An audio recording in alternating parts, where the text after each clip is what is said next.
Little girl about to eat a cake receives an unknown call. "Don't eat that, my daughter," says the CEO. The crystal chandelier cast dancing shadows across the mahogany conference table as William Thompson raised his champagne glass toward the floor-to-ceiling windows of his penthouse office. The Manhattan skyline glittered below like scattered diamonds, each light representing dreams, ambitions, and lives in motion. Tonight felt different from the countless other business celebrations he'd hosted in this very room. After 18 grueling months of negotiations, legal battles, and corporate maneuvering, the Sterling-Thompson merger was finally happening. "To new beginnings," Marcus Sterling said, his smile not quite reaching his pale blue eyes. The rival CEO had flown in from Chicago specifically for this celebration, bringing with him a small army of lawyers, accountants, and a peculiar insistence on personally catering the evening himself. His salt and pepper hair was perfectly styled, his Italian suit immaculate, but there was something in his demeanor that set William's nerves on edge, a familiarity that felt both uncomfortable and inexplicable. William nodded, lifting his glass in response, though something deep in his gut nagged at him like a persistent alarm. In his 40 years on this earth, 22 of them spent building Thompson Industries from a small family construction company into a billion-dollar empire that spanned 3 continents. He'd learned to trust his instincts above all else. Those instincts had saved him from bad deals, toxic partnerships, and financial disasters more times than he could count. And right now, those same instincts were screaming at him to pay attention. "The contracts are ironclad," Marcus continued, gesturing toward the stack of documents that would make him a major shareholder in William's company. The papers were thick, bound in leather folders that spoke of serious money and serious consequences. "Nothing can go wrong now. We've covered every possible contingency, every legal loophole, every financial scenario." The conference room buzzed with the quiet conversations of executives and lawyers, men and women in expensive suits discussing profit margins and market projections, with the casual air of people for whom millions of dollars were mere numbers on spreadsheets. Crystal glasses clinked softly, filled with champagne that cost more per bottle than most people made in a week. The air was thick with the scent of success and the underlying tension that always accompanied deals of this magnitude. But William found himself staring at the elaborate cake sitting untouched on the antique side table near the windows. It was a German chocolate cake, 3 layers of rich chocolate sponge with that distinctive coconut pecan frosting that had been his late wife's absolute favorite. Catherine had made one exactly like it for every major business milestone during their 12 years of marriage, when he'd landed his first $1 million contract, when they'd expanded internationally, when Forbes had first featured him on their cover. She'd been gone for 9 years now, taken by an aggressive form of breast cancer at just 31 years old. But the sight of that cake still made his chest tighten with a mixture of love and loss that time had never fully healed. "Where did this come from?" William asked, pointing toward the dessert with a hand that he hoped didn't betray the emotion suddenly coursing through him. "I had it specially made," Marcus replied, his fingers adjusting his platinum cufflinks in what appeared to be a nervous gesture. "I remembered how much Catherine loved German chocolate cake. Thought it would be appropriate for tonight." William felt a chill run down his spine like ice water. The way Marcus said Catherine's name, with a familiarity that spoke of personal knowledge rather than business acquaintance, made his blood run cold. Marcus had known Catherine. Somehow, some way, before her death 9 years ago, Marcus Sterling had known his wife well enough to understand her preferences, her favorite dessert, the small personal details that William had never shared with business associates. "How did you know Catherine?" William asked directly, his voice cutting through the ambient conversation in the room. Marcus's carefully constructed mask slipped for just a moment, revealing something darker underneath. We knew each other years ago, before you two met. I always thought very highly of her. The room suddenly felt too small, too warm. William's mind raced through possibilities, connections he'd never considered. Catherine had rarely spoken about her life before they met, claiming it was too painful to revisit. She'd been 22 when they were introduced at a charity function, working as an event coordinator despite having a degree in literature. She'd seemed so grateful for their relationship, so eager to build a new life with him, that he'd never pressed for details about her past. "That's thoughtful," William managed, his hand unconsciously moving to the wedding ring he still wore on his left hand, the simple platinum band that he'd never been able to bring himself to remove. "Though I'm afraid I'm too nervous to eat tonight. Big decisions always kill my appetite. I've learned that celebrating before the ink is completely dry can be bad luck." Marcus's jaw tightened almost imperceptibly, a muscle jumping near his temple. "Of course, perhaps later when the stress wears off. Catherine always said you worked too hard, worried too much about things beyond your control." The casual mention of intimate conversations between Marcus and Catherine hit William like a physical blow. How well had Marcus known his wife? And why had Catherine never mentioned knowing someone who would later become one of his biggest competitors in the construction industry? As the evening progressed, William found himself studying Marcus with new eyes, noting details he'd previously overlooked. The way Marcus moved through the room with a confidence that suggested he'd been in similar social situations before, the casual manner in which he referenced Catherine's preferences and personality traits, the underlying tension that seemed to emanate from him whenever William declined to eat the elaborately prepared cake.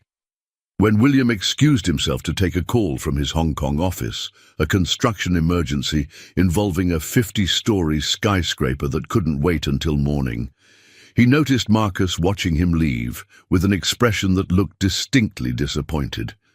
It was the look of someone whose carefully laid plans were beginning to unravel. The call lasted longer than expected. A problem with the foundation work on a construction project in Beijing required his immediate attention and expertise.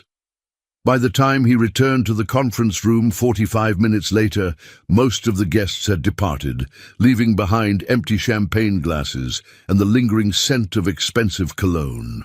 The cake sat exactly where he'd left it, not a single slice missing, its perfect frosting still pristine and untouched. "Everyone's gone," Marcus explained, gathering his papers with obvious haste, stuffing documents into his briefcase with movements that seemed almost frantic. "Long day, you know. People have early flights, morning meetings. I should take the cake with me. Hate to see such good food go to waste." "Actually, leave it," William said firmly, his voice carrying the authority he used when closing deals or shutting down negotiations. "My cleaning crew works late tonight. They're hard-working people with families. I'm sure someone will enjoy it." Marcus paused, his hand frozen halfway to his briefcase, a thin sheen of sweat visible on his forehead despite the cool air conditioning. "Are you certain? It's quite expensive. Custom-made to Catherine's exact specifications. The recipe took considerable effort to replicate." The comment about Catherine's exact specifications sent another chill through William. How could Marcus possibly know Catherine's exact recipe preferences unless he'd spent considerable time with her? The implications were starting to form a picture that William didn't want to acknowledge. "I'm certain," William replied coldly. "Thank you for the gesture, but I'd rather it benefit people who rarely get such treats."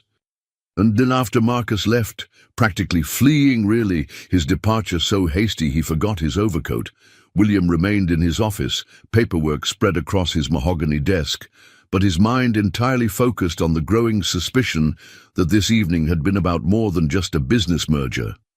The cleaning crew would arrive soon, just after midnight as they always did, Angela Foster and her small team of dedicated workers who kept Thompson Industries spotless, working through the night while the city slept. Angela was a remarkable woman who'd been working in his building for the past 3 years. A hard-working single mother with 3 daughters, she was the kind of employee who went above and beyond without ever asking for recognition or additional compensation. William had learned through his security team that she worked multiple jobs to support her family, including stocking shelves at a grocery store during the day after finishing her night shift cleaning offices. The thought of Angela made him glance at the cake again. Her girls probably rarely experienced such expensive luxuries. Her oldest daughter was 9 years old, the same age Catherine's daughter would have been if she had lived. The thought hit him unexpectedly, a connection he'd never made before but couldn't now ignore. Catherine had been pregnant once, early in their marriage. She'd lost the baby at 6 months, a devastating blow that had taken them years to recover from. They'd never spoken about having other children after that loss, the pain too deep and too fresh. But now, looking at that cake and thinking about Angela's 9-year-old daughter, William found himself wondering about paths not taken, about the family he and Catherine might have had if circumstances had been different. He settled back into his leather chair, watching the city lights twinkle below while he waited for Angela's arrival, unaware that he was about to discover that the family he thought he'd lost forever had been right under his nose for 3 years. And that the cake intended to kill him would become the key to unlocking secrets that would change everything he thought he knew about his life, his marriage, and the love that had survived even death itself. Angela Foster pushed her cart through the marble-lined hallway of Thompson Industries, her rubber-soled shoes silent against the polished floor that reflected the soft glow of emergency lighting. At 31, she carried herself with the quiet dignity of someone who'd learned early that survival required both strength and grace. Her honey-blonde hair was pulled back in a practical ponytail, and her green eyes held the determined focus of a woman juggling multiple responsibilities with precision born of necessity. She'd been cleaning these offices for 3 years now, ever since she'd answered an advertisement for a night cleaning position that paid better than most day jobs. The work was honest, the building was safe, and the hours allowed her to be home when her daughters woke up for school. It wasn't the life she'd dreamed of when she was younger, but it was a good life, one she'd built through careful choices and unwavering dedication to her children. The penthouse level was always her final stop during the long night shift. Mr. Thompson usually left by 8 o'clock, but tonight his office lights were still blazing at nearly midnight, casting rectangles of golden light across the hallway. She knocked gently on the heavy oak door before entering, her cleaning supplies organized with military precision on the cart behind her. "Oh, Mrs. Foster." William looked up from his desk, his dark hair slightly disheveled from what appeared to have been a stressful evening. Even at this late hour, he carried himself with the natural authority of someone accustomed to making decisions that affected thousands of lives. "Working late again, I see." "Yes, sir." "There's extra work with the quarterly reports coming out," Angela replied, her voice carrying the slight southern accent that remained from her childhood in Georgia. "I can come back if you need more time." No, I'm not being productive anyway." William gestured toward the conference room. "Actually, there's something in there from tonight's meeting, an expensive cake that seems a shame to waste. Would your girls like it?" Angela's eyes widened with genuine surprise. In 3 years of working in this building, Mr. Thompson had always been courteous but distant. This was the first time he'd ever made such a personal gesture, the first acknowledgement that she existed as something more than just part of the building's maintenance. "That's very kind, sir, but I couldn't," she began, her pride immediately conflicting with the practical knowledge that any treat, especially an expensive one, would be a precious gift for her daughters. "Please," William insisted, standing and moving toward the conference room.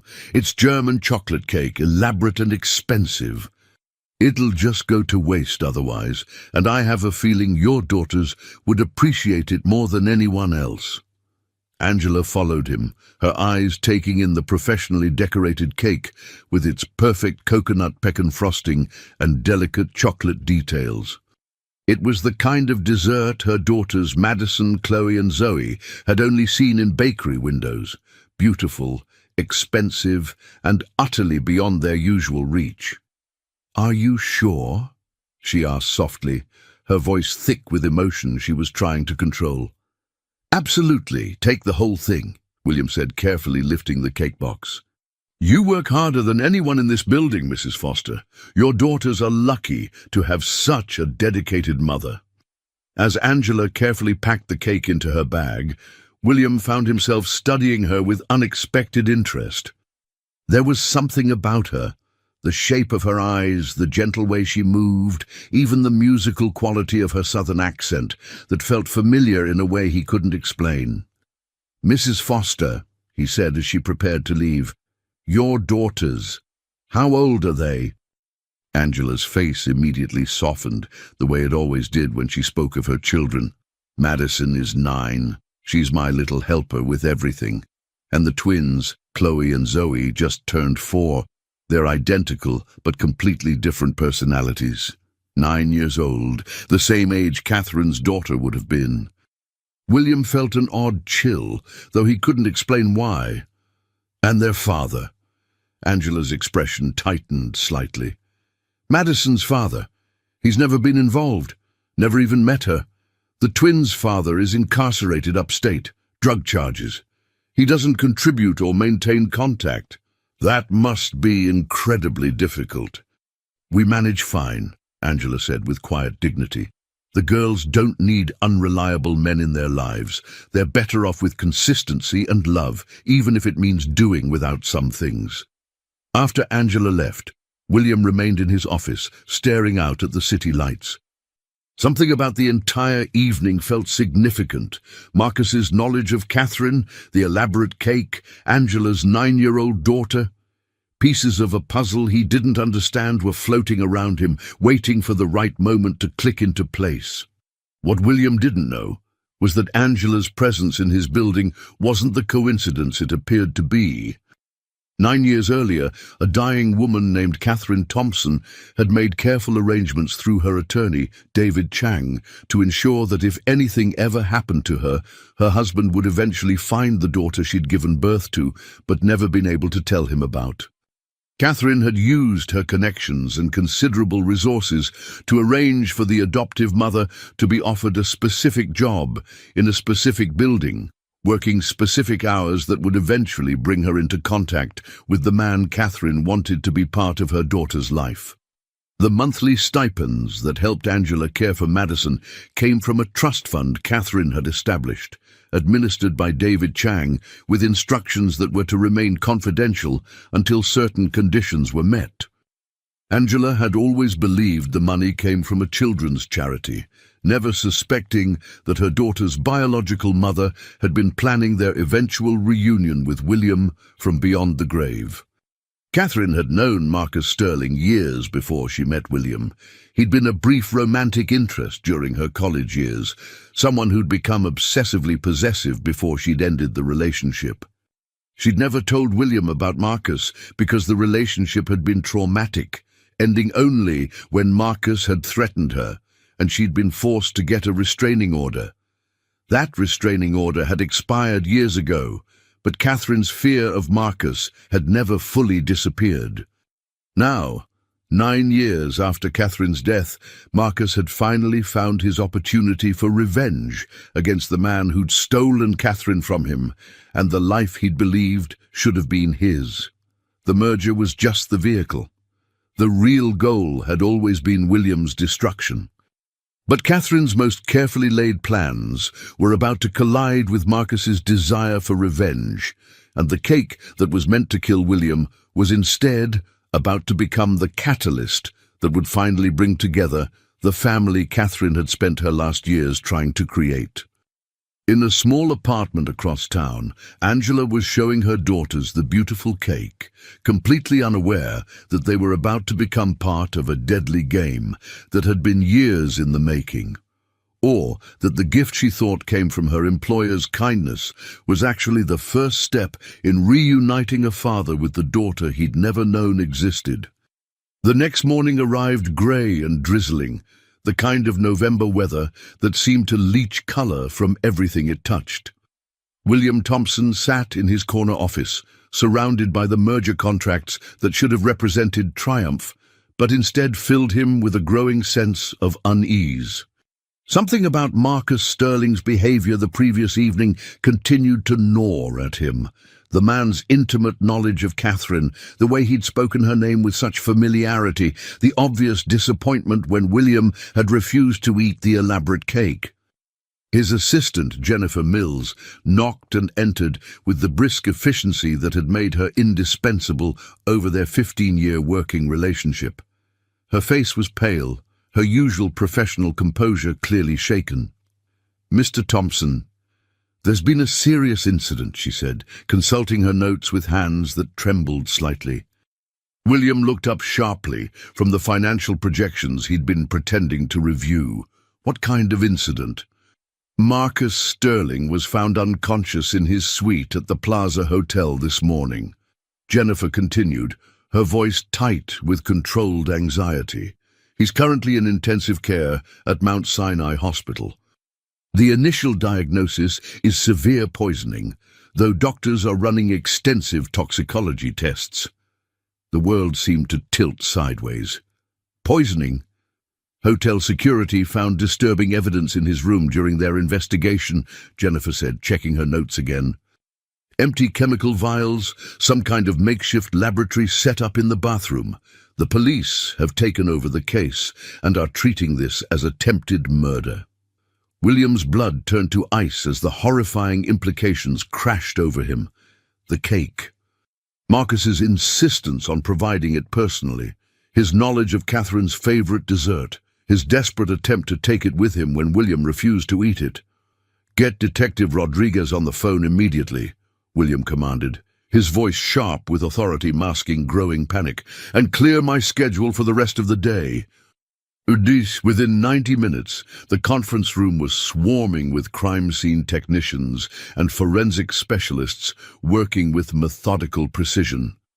Detective Maria Rodriguez, a sharp-eyed woman in her mid-40s, with the weathered expression of someone who'd seen humanity's darkest impulses, supervised as her team carefully packaged the remaining cake. "Preliminary field tests show high concentrations of oleander extract," she informed William, her voice professionally neutral, but her eyes reflecting the gravity of the situation. "Highly refined, professionally prepared.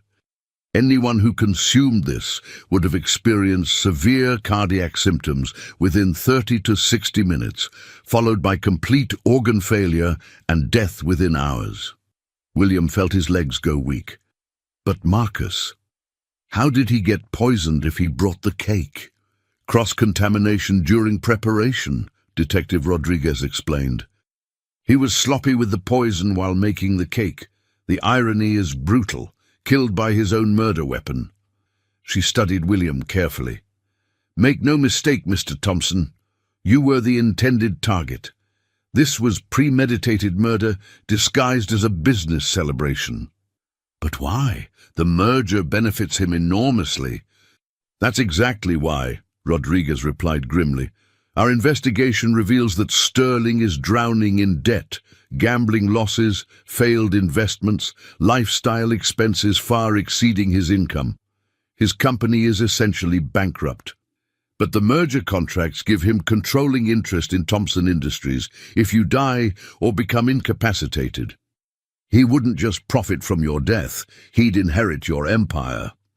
William sank into his chair, the weight of betrayal crushing down on him.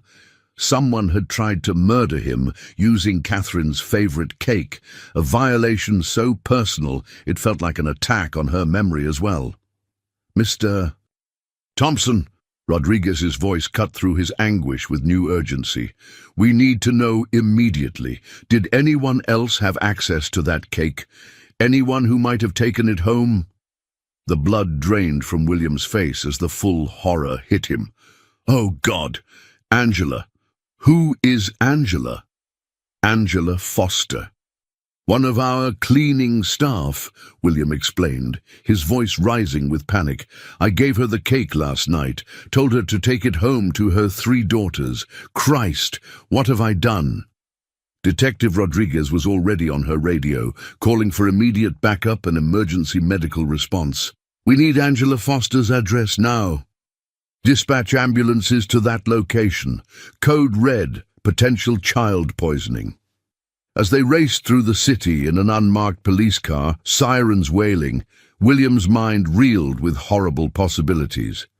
Angela's 3 daughters, Madison, 9 years old, and 4-year-old twins Chloe and Zoe. Innocent children who might be dying because of his gesture of kindness. His phone buzzed with a call from his attorney, David Chang. Normally he would have ignored it, but something made him answer. William, I found the documents you requested from Catherine's safety deposit box, David said without preamble. There's something here you need to know immediately. It's about a daughter. William's world stopped. What did you say? Catherine had a daughter, William, before she met you. Her name is Madison Rose. Catherine placed her for adoption when she was just weeks old, but she never stopped providing for her financial support. William stared ahead at the traffic as pieces began falling into place with sickening clarity. David, what was the daughter's full name? Madison Rose Thompson. Catherine legally changed her last name before the adoption. William. According to these documents, Madison was adopted by Angela Foster. The phone slipped from William's nerveless fingers as the complete picture crystallized. Madison Foster, the 9-year-old girl about to potentially die from poisoned cake, was Catherine's daughter, his stepdaughter. The family he thought he'd never had been literally right under his nose for 3 years. Pull over, he commanded Detective Rodriguez. We can't stop now. Pull over! William's voice carried absolute authority. As the car screeched to the curb, William's hands shook as he retrieved his phone and dialed Angela's number.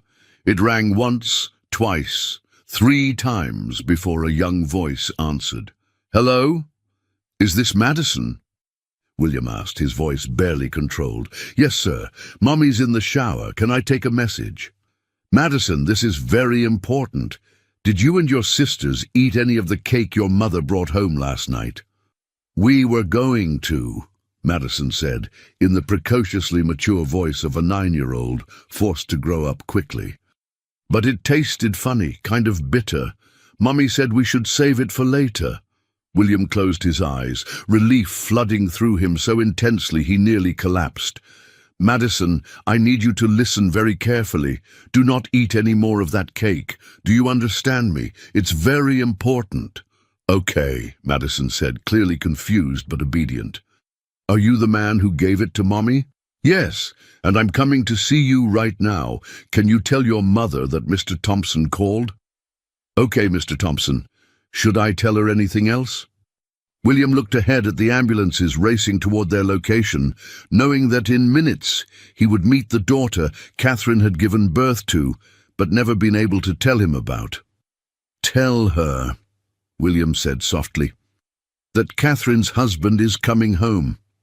The apartment building stood before them like a testament to urban resilience. 5 stories of weathered brick that had housed working families for decades, fire escapes creating geometric patterns against the grey morning sky.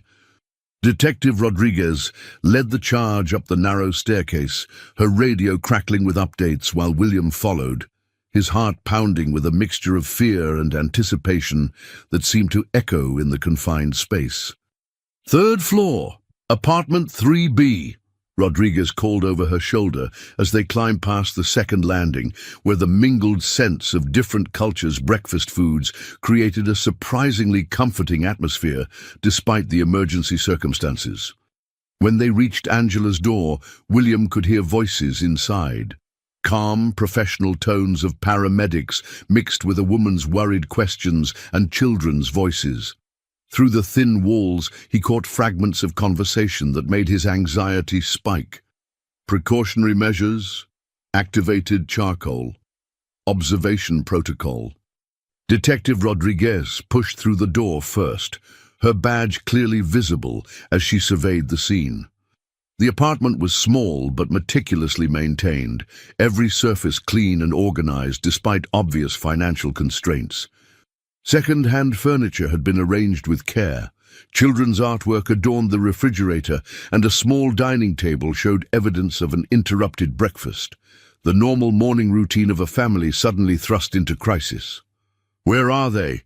William asked, pushing past the detective with urgency he couldn't contain. "Living room," one of the paramedics responded. "3 children, ages 9 and 4. The mother reports they consumed small portions of cake approximately an hour ago, but we arrived before any serious symptoms developed."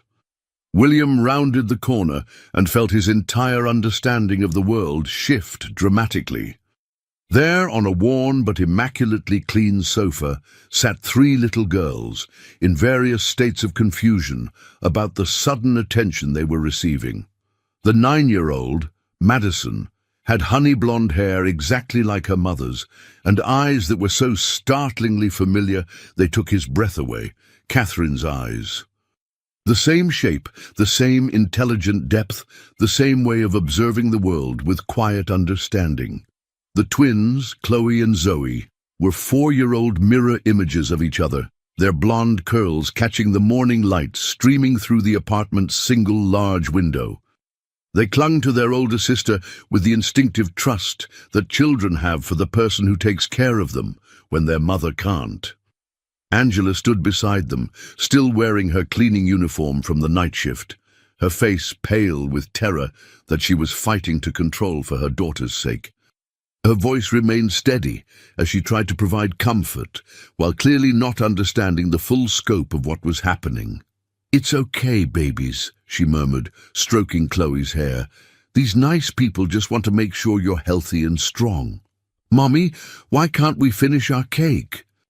Zoe asked in the direct way of 4-year-olds who haven't learned to be afraid of asking questions.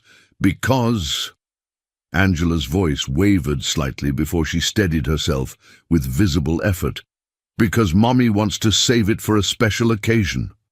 William stepped forward, his hands trembling, as he took in the scene that was simultaneously his worst nightmare and his greatest hope. On the kitchen counter, he could see they'd cut modest pieces from the elaborate cake. Thank God, modest pieces. Not enough to be fatal if their timing was right and medical intervention was swift. "Mrs. Foster," he said quietly, his voice thick with emotions he was struggling to process. "I'm so sorry. This is entirely my fault." Angela looked up at him with confusion that was rapidly transforming into something closer to alarm. "Mr. Thompson, what are you doing here? I don't understand why there are paramedics in my apartment." Detective Rodriguez stepped forward, her professional demeanor softening appropriately in the presence of frightened children. "Ma'am, we need to explain something serious about that cake. There's been a medical emergency involving the person who provided it to Mr. Thompson." As the detective carefully explained the situation, William watched Angela's face cycle through disbelief, comprehension, horror, and finally a fierce protective anger that made her green eyes flash with an intensity that reminded him powerfully of Catherine when she was defending something she cared about. "Someone tried to poison my children." Her voice was deadly quiet, the kind of controlled fury that preceded either collapse or explosive action. "The poison was intended for me," William said, stepping closer despite the chaos around them. "Mrs. Foster, I gave you that cake without knowing. Dear God, I could have killed your daughters." One of the paramedics, a young woman with kind eyes and gentle hands, knelt beside Madison with professional competence. "Sweetie, I need you to tell me exactly what happened with the cake this morning. Can you help me understand?" Madison, who had been watching the adult conversation with the serious attention of a child accustomed to understanding more than she should have to, nodded gravely. "We each had a small piece of the chocolate cake, but it tasted wrong, bitter and strange, so we stopped eating it pretty quickly." "How small was the piece you ate?" the paramedic asked with careful patience. Madison held up her fingers, indicating something about the size of a large bite. "About this big. The twins had even smaller pieces because I gave them less to start with." William felt his knees nearly buckle with relief, so intense it was almost physically painful. Small pieces. They'd only consumed small portions, and their natural instincts had protected them from eating more when something tasted wrong. Children's unfiltered responses to unfamiliar tastes might have saved their lives. "We need to transport all 3 children to the hospital for comprehensive observation and preventive treatment," the lead paramedic announced with professional calm. "The toxin involved is highly dangerous, but if we've caught this early enough, we can prevent any serious harm." "I'm coming with them," Angela declared immediately, grabbing a small bag and efficiently stuffing it with what appeared to be essential items for an extended hospital stay. "So am I," William added, surprising everyone in the room, including himself. Angela turned to stare at him with an expression that mixed gratitude with confusion. "Mr. Thompson, you don't have any obligation to—" "Yes, I do," he interrupted, his voice carrying a conviction that came from somewhere deeper than business responsibility. "This happened because of my decision. I'm not leaving until I know they're completely safe." As the paramedics prepared the children for transport, William's phone rang insistently. The caller ID showed David Chang, his personal attorney. Something about the timing felt significant enough that he stepped aside to answer. "William, I'm at your office with the contents of Catherine's private safety deposit box," David said, without any preliminary pleasantries. "You need to hear this immediately. There's a letter here, sealed and marked, 'For William, open only after my death.' It's about Madison." William's world stopped spinning entirely. "What does it say?" "Catherine explains everything, William. She had Madison when she was 22, during a brief relationship that ended badly. She placed her for adoption because she was already showing early symptoms of the genetic cancer markers that would eventually kill her." William stared across the small apartment at Madison, whose familiar green eyes were watching the paramedics with calm intelligence. "Continue." "She kept track of Madison through the adoption agency, William. She knew about Angela, knew where they lived, even arranged for Angela to get the job at Thompson Industries 3 years ago. Catherine wanted you to eventually find Madison, but she died before she could tell you herself." The pieces fell into place with stunning clarity. Catherine hadn't just died and left him alone. She'd spent her final years arranging for him to find the daughter she'd never been able to tell him about, creating circumstances that would naturally bring them together when the time was right. "David," William whispered into the phone, "what was Marcus Sterling's connection to Catherine?" According to the letter, Marcus was the father who abandoned Catherine when she told him about the pregnancy. He became obsessive and threatening when she ended the relationship. She had to get a restraining order against him. William closed his eyes as the final piece of the puzzle locked into place. Marcus hadn't just tried to kill him for business reasons. This had been personal revenge against the man who'd given Catherine the love and stability that Marcus had refused to provide.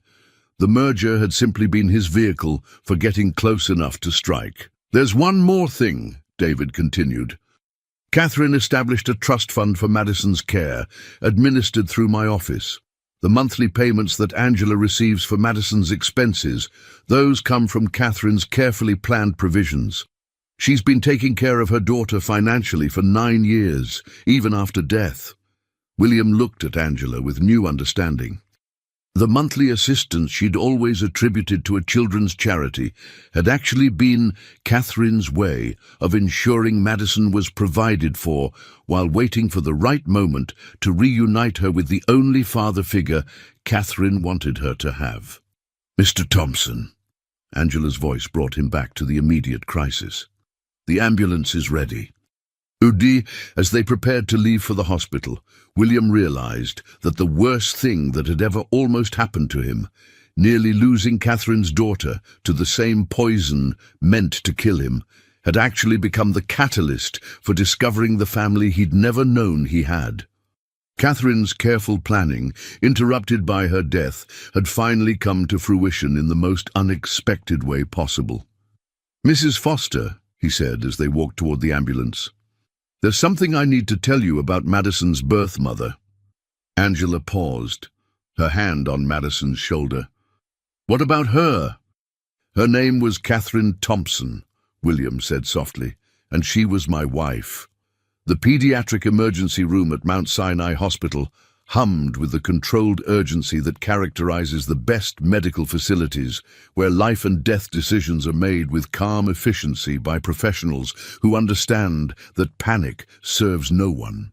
William sat in an uncomfortable plastic chair that had been designed more for easy cleaning than comfort, watching Angela pace the short corridor outside the treatment rooms where her 3 daughters were undergoing comprehensive medical evaluation.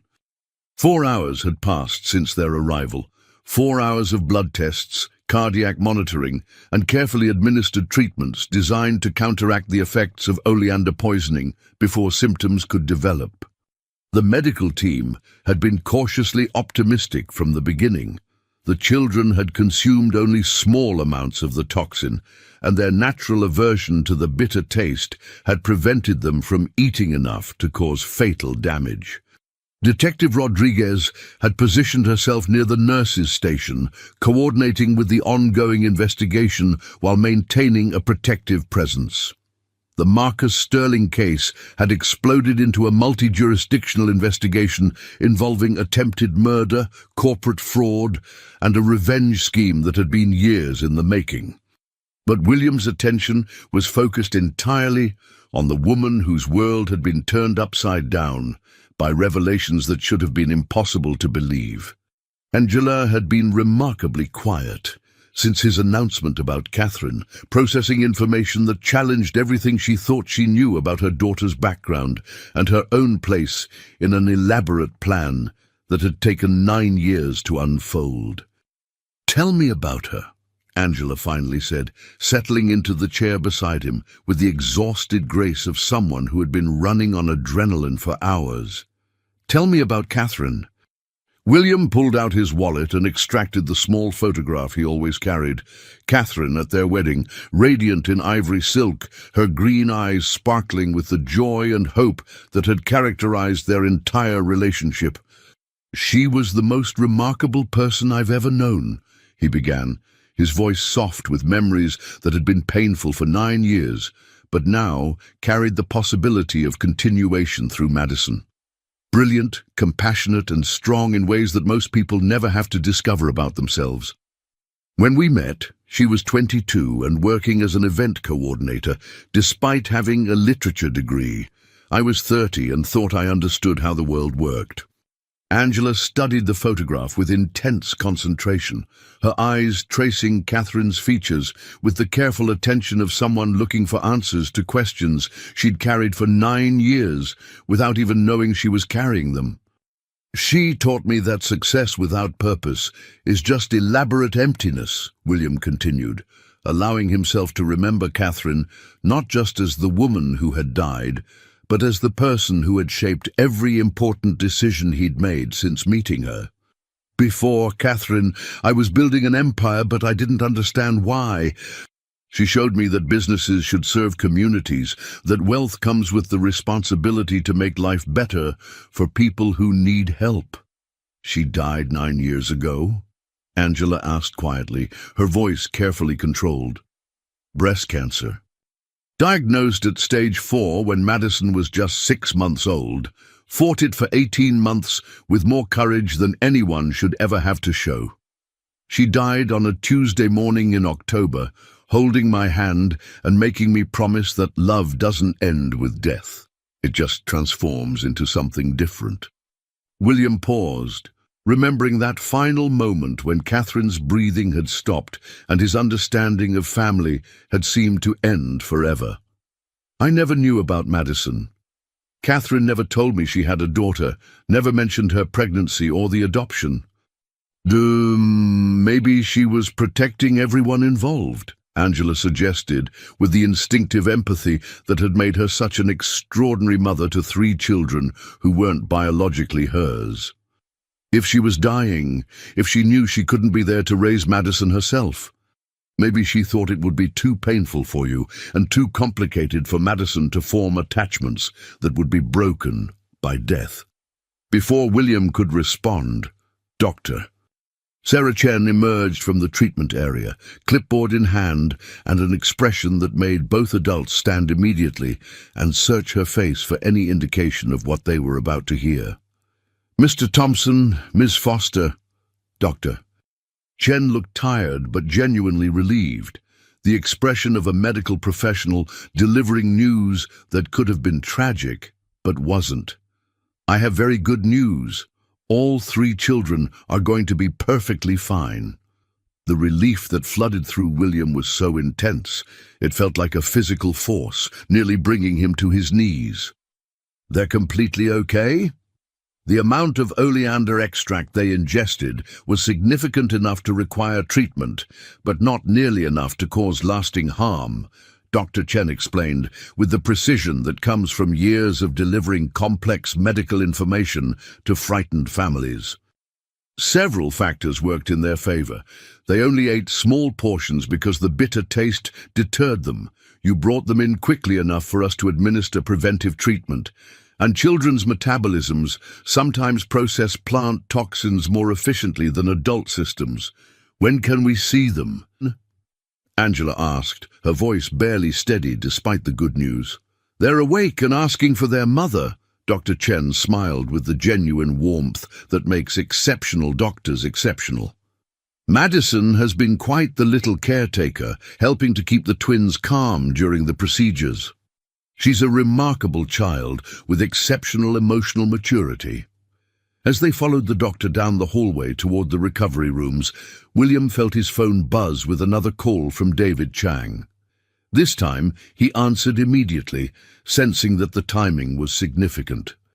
William, I've read Catherine's complete letter, David said without preamble, his voice thick with emotions that professional attorneys rarely allow themselves to express. It's heartbreaking and beautiful and explains absolutely everything. William stopped walking, leaning against the hospital wall for support. Tell me.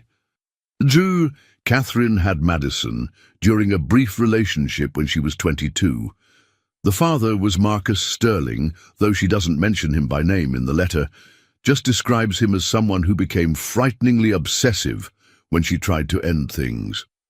The final piece of Marcus's motivation clicked into place with sickening clarity. This hadn't just been about money or business rivalry. It had been about destroying the man who had given Catherine the love and family that Marcus had been too immature and selfish to provide.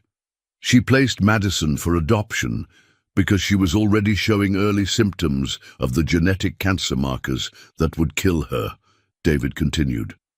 But William, she never stopped being Madison's mother. She kept track of her through the adoption agency, knew about Angela's financial struggles, even arranged for Angela to get the job at Thompson Industries. William closed his eyes, overwhelmed by the magnitude of Catherine's love and foresight. She planned this. Every detail. She wanted you to find Madison naturally when the time was right.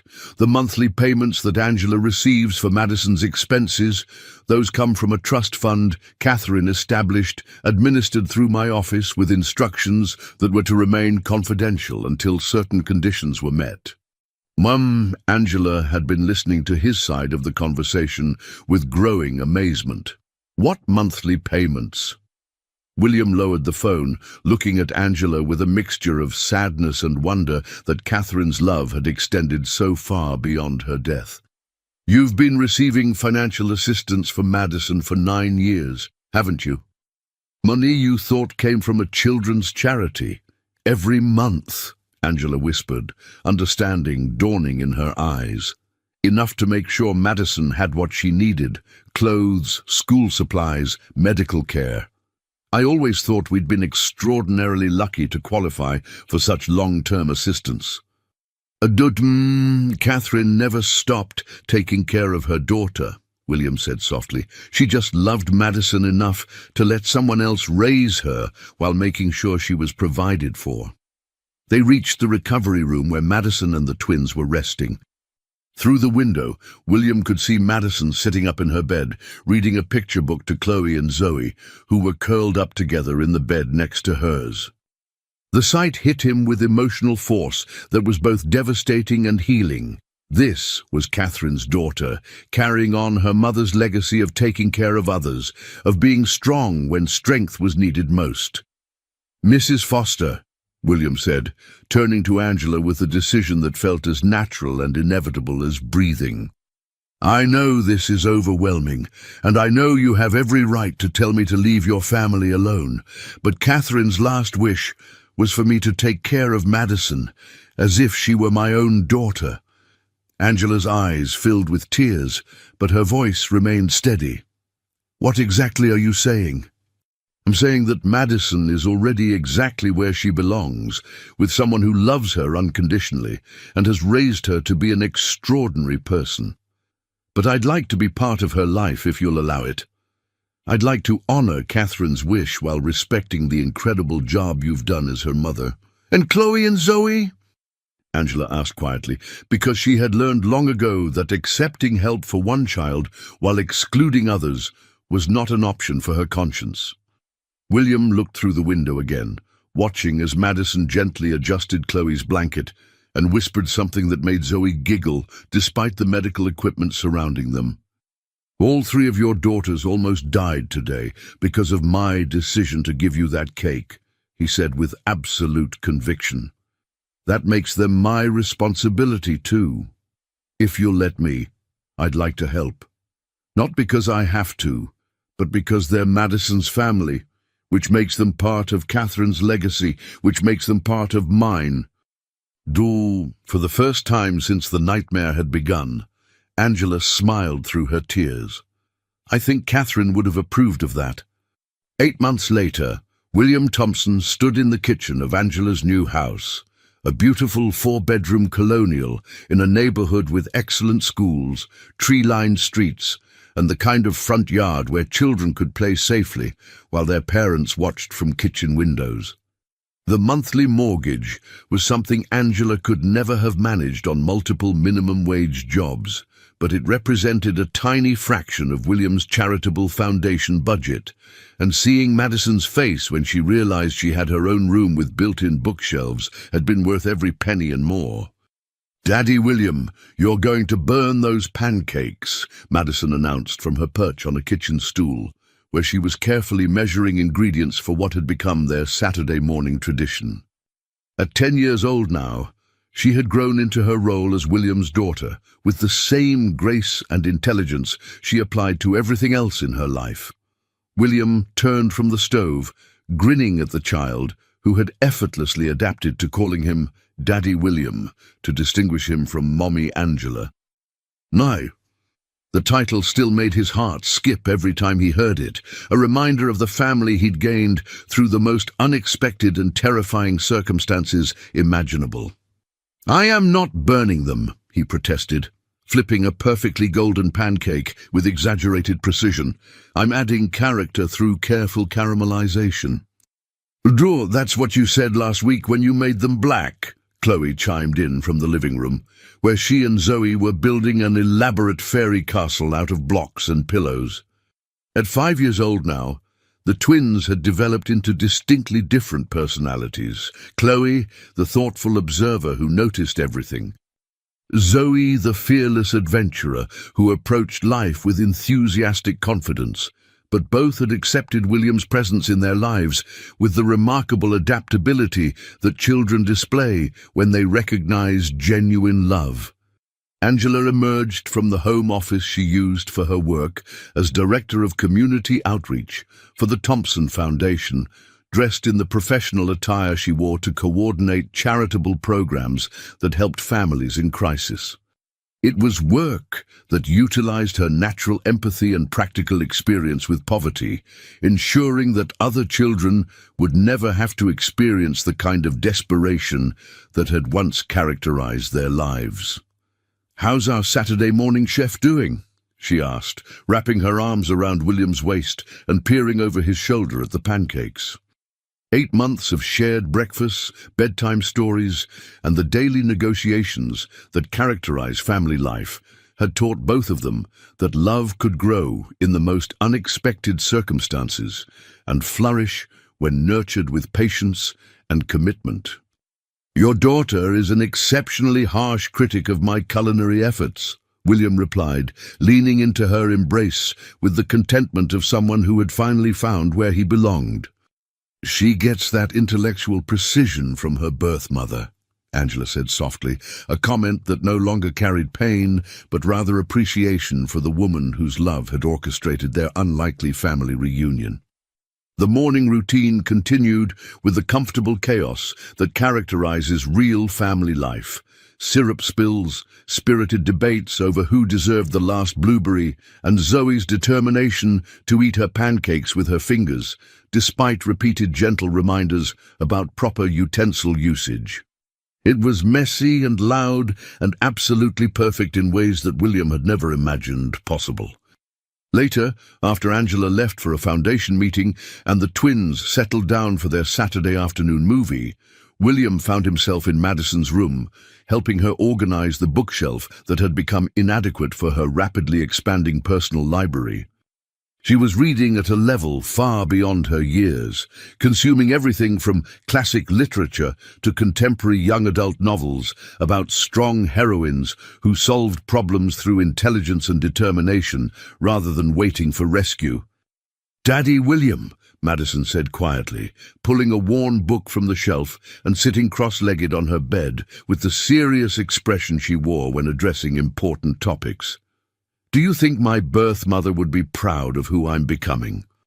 William set down the stack of books he'd been organizing and moved to sit beside her, recognizing one of those moments when parental wisdom was more important than any business decision he'd ever made.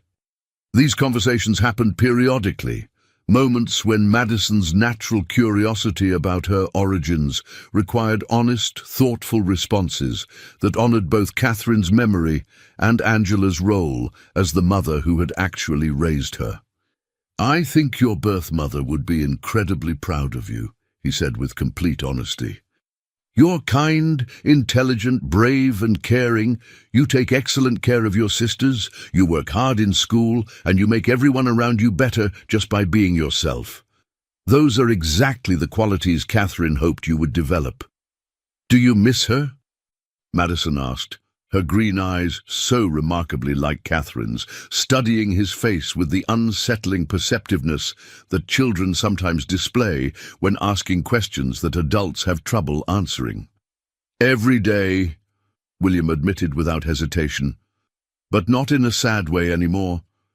I miss her the way you miss summer when autumn arrives, grateful for the beautiful experience and looking forward to the next wonderful season that's coming."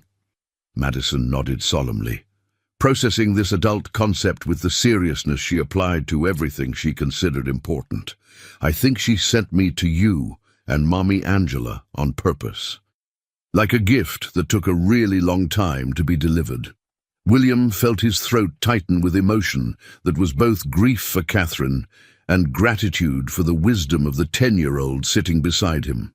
"I think you're absolutely right about that."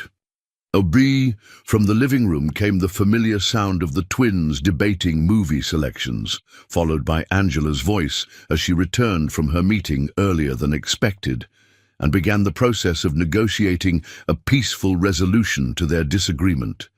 "Girls, come help me put away these groceries." Madison jumped up from the bed with characteristic energy, then paused in the doorway with the thoughtful expression that always preceded her most serious questions. "Daddy William, do you think we could visit her grave sometime soon? I'd like to tell her about our family and how happy we are." "I think that's a beautiful idea," William replied, meaning it completely. "We'll go together, all 5 of us. Catherine would love to hear about everything that's happened."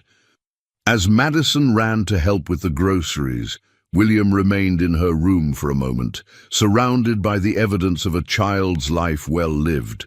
Artwork on the walls, beloved stuffed animals on the bed, a desk organized with school projects, and thank-you notes from classmates she'd helped with difficult assignments. His phone buzzed with a text message from Detective Rodriguez. Sterling pled guilty to attempted murder and conspiracy, sentenced to 25 years minimum.